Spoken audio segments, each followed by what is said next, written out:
There's so many new things that we've been knowing in the recent times with respect to crypto or Web3 and a lot of these other industries getting up and running. So the times have for sure changed. So how do you see builders getting equipped for this, and what should they focus and get better with?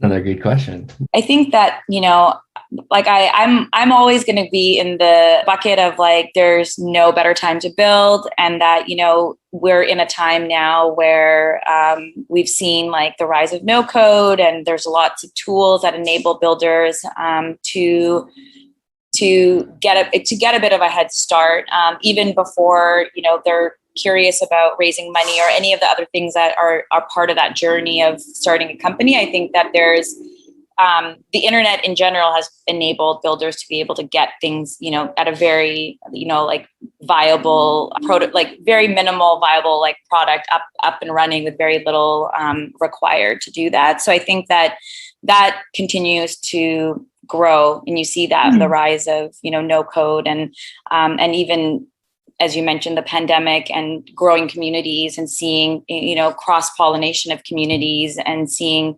how indie hackers, Product Hunt, all these places are all in a way working together to help get founders get their ideas off the ground. So I think that I've always believed that there's really no better time to build, and I think that right now we're going into a time where I do believe that like the builders that will be heads down, focusing on their project or their idea, and really, hopefully leveraging communities that they're a part of, will be able to get to that next step.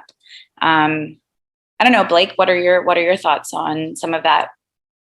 Yeah, it's an interesting question coming from you, Aishwarya, because I think, your experience in product and this whole no code movement is something that is incredible for founders. It's never been easier to get online, create a landing page or a website, and be able to ship your product as fast as possible. So I think that is a huge thing for first-time founders, is the ability to just utilize all the tools that are on the web or on the internet to create, the first landing page or just a simple website, and go from there. So someone with, no coding background can create a technical product. I think that is very important. But yeah, then, there's so many tools, there's so many resources, communities. I think just, utilizing all these different things is very important.